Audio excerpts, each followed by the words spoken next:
outside corner. I know that you're a versatile player. You can play safety, you can play inside, you can play outside. Just curious, if it comes down the line this season that the Giants need you at outside corner regularly, is that something you are willing and able to do? Yeah, good question. I mean, I'm 100% prepared and learning all the positions for sure. And, where I line up from week to week will definitely be a G5 classified team first. Joe Judge will tell you later type answer. But, yeah, I'm prepared. I played outside corner a lot of years in this league. I started outside corner Super Bowl before, so I've had experience at it. I played outside corner at Rutgers for 4 years, right down the road. So I definitely have experience at the position for sure. But if the team asks me to play that, I'll definitely do that. Thanks. Dougie. Hey, Log, welcome home. Oh, Dan Duggan. I knew this guy when he was the beat writer trying to get a story at Rutgers, man, when he was 21 years old, wet behind the ears. What's up, Dan? Kind of to follow up on Pat's question, can you describe your evolution a little bit? I know it came out that you kind of view yourself as a safety. Just how that's kind of gone for you as your career has progressed. It's been a lot of fun. I mean, I think the evolution is to be a DB and study all the positions and the arts of it. And like we talked about, I played perimeter corner a lot in my career. I obviously played a slot position, safety. So it's just part of my game, and whatever the team needs me to do from week to week, I think gives great versatility with myself and Jabril Peppers. Julian Love's a former corner playing safety. So I think that gives us position flexibility. And honestly, Dan, this is a matchup league.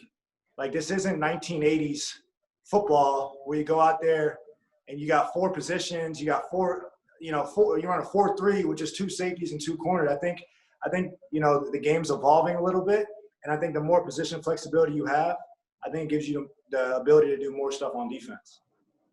Thanks, Logan. Art. Hey, Logan. Hey. I'm just curious, obviously you agree a week ago. What has been the timeline for you since then? How much of a catch-up game have you tried to accelerate in terms of getting ready with this playbook? Were you in here this weekend trying to catch up? Right. Just kind of give us a scene setter of what this last week has been like for you to try to get into this program. Yeah, obviously agreed to terms a week ago. With COVID testing and all that, I begged for an iPad. They gave me one, and I've been studying film about 20 hours a day, variety of positions. And I got to see my mom, for one, lives an hour south, obviously. She's scared to death of the sun right now because of COVID. So I got to see her for a half hour and went right back to the film. So I've been, my wife and kids are back home in Nashville and where they're at. And I'm up here by myself. I have nothing to do but watch a ton of film and start preparing for the Steelers. So a lack of film won't be an issue for me. I'm going to do everything I can preparation-wise. And luckily, I played for Pat Graham. I played for Joe Judge before. And it's a system that I'm familiar with. And I played in this system before in my career, so I think that helped me a little bit with the terminology and things of that nature. Cool. Thanks, man. Don Levy. What's up, Logan? What's going on, man? Hey, tell me what – obviously the first time you went through free agency was a much different experience than this time. What was it like the last 5 months, and was coming home always really your preference, deep down? Yeah, man, the last 5 months has been 2020. It's been that for me. It's been that for everybody. It's been a crazy year. You never know where you end up. You never know how it's going to go, obviously. But coming home was definitely something I always thought about. And Joe Judge, playing for him and the familiarity with him, and Pat Graham, like I said, was definitely a huge swing in that favor. And COVID gave me a ton of perspective. Like everybody, you're not at work. You get to stay home a little more. Obviously, I haven't been working 5 months. So it was hard leaving my two kids. They're used to having daddy. I'm the phys ed teacher in my daughter's kindergarten class. I do science, I do art, and I do phys ed. And my wife has all the other stuff. So we just play all day. And I really enjoyed being home with my family, enjoyed that time. I've obviously been a grind in this league for a lot of years. Going on my 8th year here, played for some tough coaches, tough programs, playing a lot of big games. And it was good to have that mental break. But I've been preparing the whole time, put myself through my own training camp. with no cameras on me, and be able to come home and play 20 minutes from Rutgers and an hour from where I grew up. I mean, it's a dream come true. I'm so grateful for the opportunity, honestly. Canavin. Hey, how you doing? What's going on? 2 quick questions. Has Greg been in touch with you at all? And the other question is, when you're with a new team, do you feel like the odd man out for X amount of time? Yeah, Greg, meaning Shiano, yeah, Coach Shiano reached out.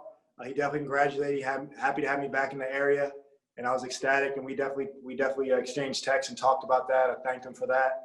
So I think Rutgers is excited to have me back, and I'm excited and look forward to helping that team out when I get the chance. And what was your second question? The second thing is, do you feel like, even though you're a veteran, do you feel like the new kid on the block when you're with a new team? Yeah, I mean, listen, I wasn't in the virtual meetings with these guys. I'm a team first guy, and obviously I play a variety of positions and do what teams need me to do and try to make plays for the team, lay my body on the line for the team. So it was kind of hard not being around a team, especially a new team. I definitely had my outfit picked out first day of school. So I definitely had it laid out for me. I got in the building. I think we didn't have to be here until 9 or 10 today. I definitely was in the building about 6, 7 a.m. So I was a little early. I think that's a good thing. Definitely had my outfit picked out. And I'm definitely excited, man. And hopefully I made a good first impression on these guys. And hopefully it's a real impression. I can be a good teammate and help this team. Thank you. Patty. Hey, Logan, how are you doing? I'm doing great. How about you? Doing well. From Rutgers alum to another, welcome. There you go. All right. So, Logan, Coach Judge has spoken often about having players represent the area, having played for Rutgers and having appreciated what it's like to represent the area. What does that mean to you? What do you think you can bring to contribute to that goal? Well, first for any kid in New Jersey who is working hard on the football field in a park with their dad, throwing the ball. I played quarterback in high school. I played corner in college. I was an athlete. Then I come in the NFL and I play this position, that position. It's just work ethic. Hopefully I can show them that they work hard from the area and come play for the home team and bring that familiarity and that humility home to the Jersey kid. And I'm just a hardworking kid, man. I was raised that way. I went to Rutgers, out of New Jersey, and we worked hard for every win and every loss. Got drafted in the 3rd round in New England. I wasn't guaranteed a dang thing, and worked hard every single day. So when you're 20, 21 years old, leaving Rutgers as a junior, you're on the practice field with Tom Brady a few months later. You have to grow up quick. So I had to take those losses against Tom Brady, and it really grew me up. And here I am. So my career's it's been going by in a flash, 8 years in. But I feel like I have a lot of great football left in me, and just my hard work and my preparation. I'm just a guy with average ability who worked really hard at it. Thanks, Logan. Good luck to you. Thank you. We got time for 2 more, Jordan and Rock. Jordan. Hey, Logan, welcome. You've known Joe for quite a while here. So when we see him, we see this intense coach, yelling, getting on guys. I'm curious, what was a younger Joe Judge like when he first came to New England, and what have you seen in that evolution? Well, his language didn't clean up, so he definitely spoke the same. He definitely uses a couple of profanities every other sentence. So he came in day one and was willing to and he was getting on guys. Guys must have been like, wow, this is pretty intense. Yeah, day one, he definitely was like that. He was intense. He was an assistant special teams coach, and I was on the special teams a lot as a rookie in New England. So we spent a lot of time together, and he was detail oriented. He was serious, but he's more of a player's guy than he might, want to come off. And I think he can relate to the player, and he does a good job of connecting to you and your family. We talk about our kids. We talk about, where we're living. Trying to find real estate right now in North Jersey is impossible. I'm trying to rent. If anybody's out there in Hoboken, please allow my pit bulls and my dogs to rent your place. They're great dogs. I do a lot in animal rescue. I'm trying to find a place to stay. It's really hard in this market right now to find a place. So hopefully I have somewhere to sleep this season. But, we talk about those things. I think I've known him for a long time. He's seen me grow up in this league. I've seen him grow as a coach. And we believe in one another. I truly believe that this place believed in me more in free agency than any other team out there. And for that, for Joe Judge, for Gettleman, for Pat Graham, I'm going to give him my all. I told Joe when I sign up, I'm going to come in. I'm going to do whatever you need me to do, whatever position that may be. whether that requires leadership or practicing every play or taking every snap. I'm willing to do that for the team and for this city because this is where I'm from. This is what I represent, and I'm thankful for the opportunity. And I think I'm trying to show that every single practice right now.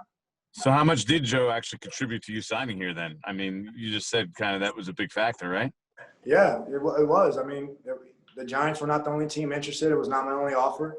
And having a conversation on the phone definitely steered it his way, and Pat Graham as well. We talked a lot about, what I could bring and how they believed in me. And I think this gives me the best ability to make plays and to showcase my talent for the team. And so 100% it had a huge swing in things.